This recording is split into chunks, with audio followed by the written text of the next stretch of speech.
আমার সোনার বাংলায়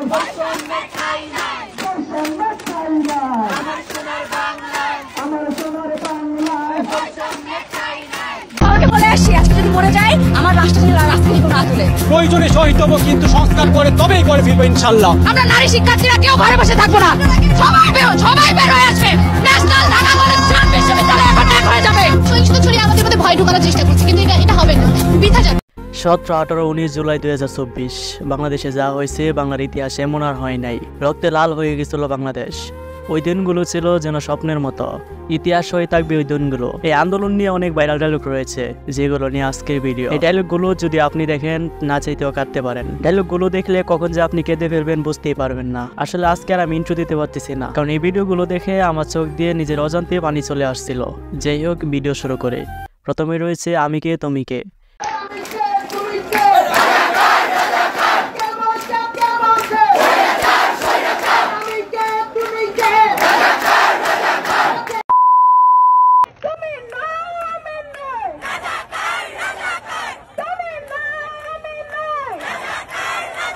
এই কথাগুলো ইতিহাস হয়ে থাকবে।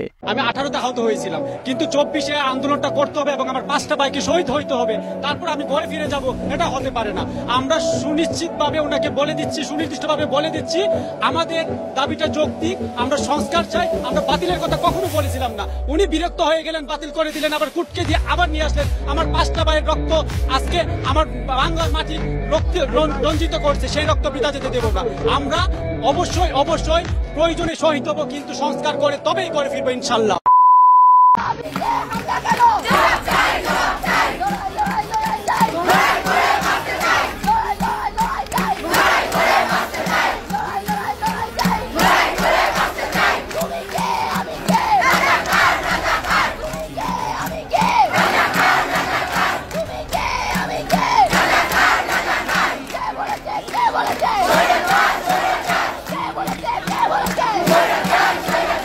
হ্যাঁ, এরাই হচ্ছে বাংলার আসল বাঘ। এই কথাগুলো এক একটা বোম।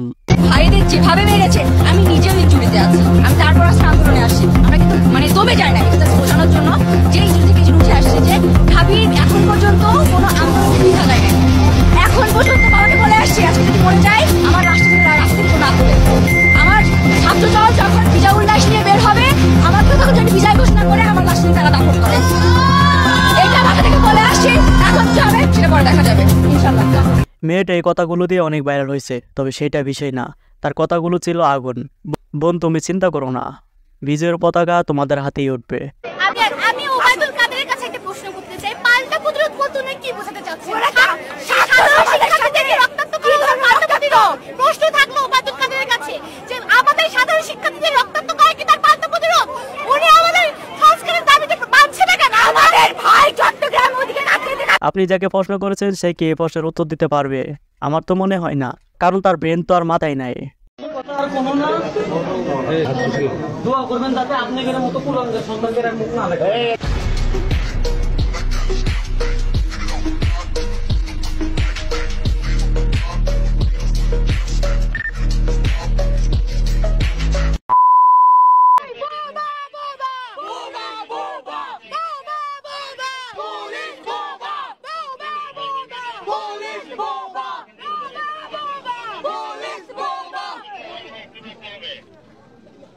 তোমরাই হলো স্বাধীনতার ঘরের উপযুক্ত সন্তান। আমি ভাবতেছি এই পুলিশগুলোর কি লজ্জা হয় না? পুরাটা বিশ্বকে জানাই দেন এই যুদ্ধ চলবে চলবে চলবে যতদিন না আমরা জিততেছি। স্টুডেন্টের গায়ে হাত দেওয়া, 5-6 জন স্টুডেন্ট মারা, এসব মেয়েরা কি পাইছে? এবার তার থেকেও বেশি জিনিস আমি দেখাবো। আমার কিচ্ছু হবে না। 3 বার আমার চোখের নিচে দাগ দেখছেন, আমার চোখের নিচে লাল হয়ে আছে, আমার শরীর গাছ ঝলসায় আছে, আমার সামনে ওই ব্লাস্ট করছে, ওগুলা ব্লাস্ট করার পর আমি 3 বার ভাইয়েরা সাক্ষী, 3 বার আমি সেন্সলেস হয়ে পড়ে গেছি, তারপর আবার উঠে আসি, আমাকে খাওয়ায় আবার উঠেছে, কারণ আমি পাওয়ার আছে আমার।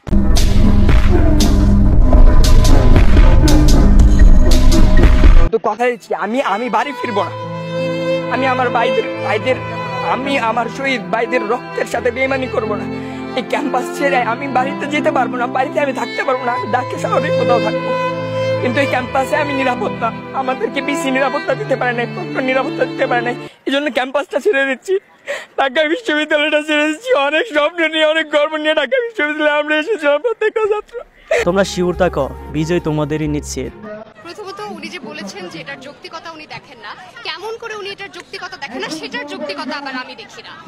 একটা চাকরিতে যদি 56% কোটা ভিত্তিতে নিয়োগ দেওয়া হয় তাহলে 44% থাকে মেধাবীদের জন্য, এটা কেমন করে যৌক্তিক সত্যি আমার মাথায় গোলায় না। আর আমরা চাচ্ছি যে কোটার সংস্কার করা হোক। কোটা সংস্কার আর পুরোপুরি কোটা নির্মূল দুটা এক নয়। সংবিধানে লেখা আছে যেটা যে যারা অনগ্রসর জনগোষ্ঠী তাদের জন্য আমরা চাই যে কোটা থাকুক, যেমন প্রতিবন্ধী বা এথনিক মাইনরিটি যারা, তাদের জন্য কোটা থাকুক। কিন্তু মুক্তিযোদ্ধারা তো অবশ্যই অনগ্রসর জনগোষ্ঠীর মাঝে পড়ে না।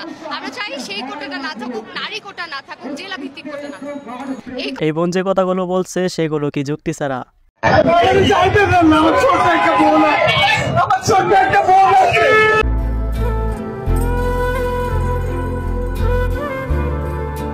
এই ছেলেটা শেষ আগতে ছিল আমাকে যাইতে দেন, আমার ছোট একটি বোন আছে, তাও যেতে দিল না। এটাই হচ্ছে আমাদের সোনার বাংলাদেশ।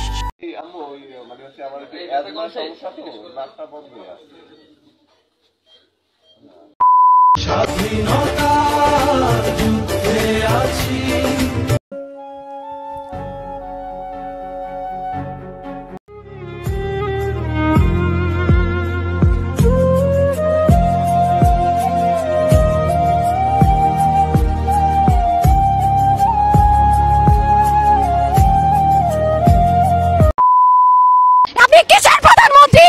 আমরা চাই আপনি রাস্তায় নামুন, আপনি এইসব দেখেন। আপনার বাবা যে দেশ স্বাধীন করে গেছে সেটা কি আদৌ স্বাধীন না নামে স্বাধীন? সবে পড়ে রবে নিবিড় বেলায় ধুলি।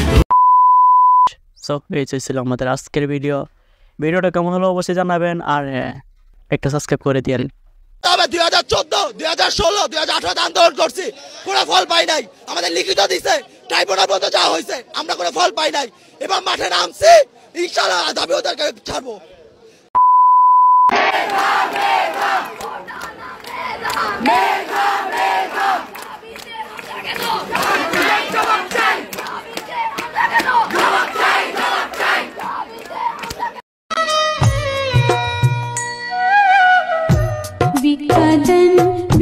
সকলের সহযোগিতা চাই, আর এইভাবে মায়ের কোল খালি হোক এটা আমি চাই না। কারণ আমি তো বাবা মা সব হারিয়েছি, আমি তো জানি হারাবার ব্যথা কত কষ্ট, কিন্তু সেই কষ্ট বুকে নিয়ে তো ফিরে আসতে এদেশের মানুষের জন্য। এখানে আমার তো কোনো চাওয়া পাওয়া নেই, আমি তো আমাদের ছেলে মেয়ের জন্য কিছু করিনি। নাটক কম করো প্রিয়, তুমি যে অন্যজনের প্রেমে আসক্ত ওইটা তোমার ব্যবহারে বোঝা যায় প্রিয়।